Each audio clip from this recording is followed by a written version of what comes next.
بسم اللہ الرحمن الرحیم۔ آج ہم شروع کریں گے حضرت خالد بن ولید رضی اللہ تعالیٰ عنہ کی داستان حیات۔ تو آئیے شروع کرتے ہیں ایپیسوڈ 1۔ وہ مسافر عرب کے صحرا میں اکیلا چلا جا رہا تھا۔ 8 ہجری کے زمانے میں وہ علاقہ جہاں مکہ اور مدینہ واقع ہے ایک خوفناک صحرا ہوا کرتا تھا، بڑا ہی خوفناک صحرا ہوا کرتا تھا، جلتا اور انسانوں کو جلساتا ہوا۔ مسافر قافلوں کی صورت میں سفر کیا کرتے تھے، لیکن یہ مسافر اکیلا ہی چلا جا رہا تھا۔ اس زمانے میں مردوں کے دراز قد، سینے چوڑے اور جسم گھٹے ہوئے تھے۔ یہ اکیلا مسافر انہی مردوں میں سے تھا، لیکن جس انداز سے وہ گھوڑے کی پیٹھ پر بیٹھا تھا، جس سے پتہ چلتا تھا کہ وہ ایک شہ سوار ہے اور وہ کوئی معمولی آدمی نہیں۔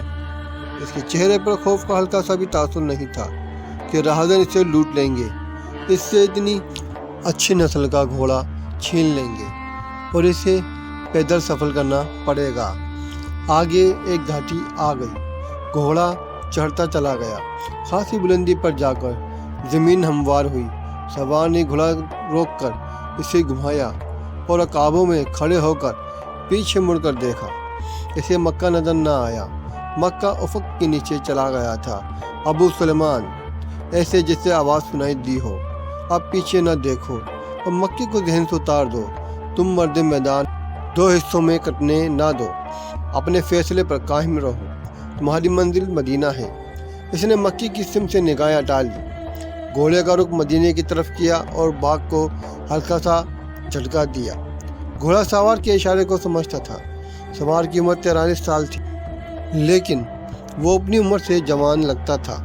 سلمان اس کے بیٹے کا نام تھا، اس کے باپ کا نام الولید تھا، لیکن سوار نے خالد بن ولید کے بجائے ابو سلمان کہلانا زیادہ پسند کیا۔ اسے معلوم نہ تھا کہ تاریخ اسے خالد بن ولید کے نام سے یاد رکھے گی اور یہ نام اسلام کی عسکری روایات اور جذبے کا دوسرا نام بن جائے گا۔ مگر 43 برس کی عمر میں جب خالد مدینے کی طرف جا رہا تھا، اس وقت وہ مسلمان نہیں تھا۔ چھوٹی چھوٹی جھڑپوں کے علاوہ وہ مسلمانوں کے خلاف 2 بڑی جنگیں، جنگ احد اور جنگ خندق لڑ چکا تھا۔ جب رسول کریم صلی اللہ علیہ وآلہ وسلم پر 610 ہجری بروز سوموار پہلی وحی نازل ہوئی، اس وقت خالد کی عمر 24 سال تھی۔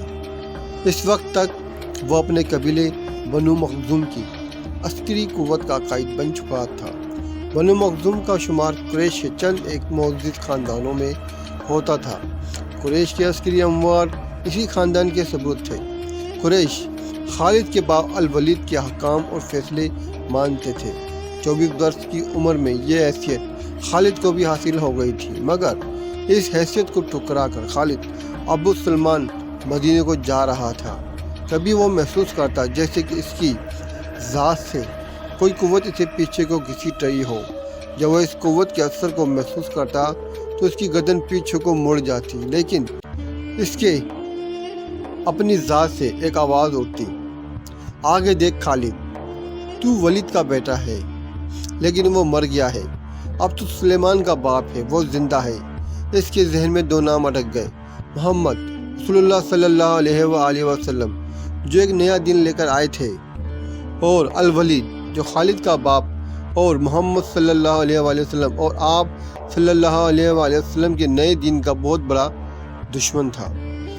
باپ کی دشمنی ورثے کے طور پر خالد کے حوالے کر کے دنیا سے اٹھ گیا تھا۔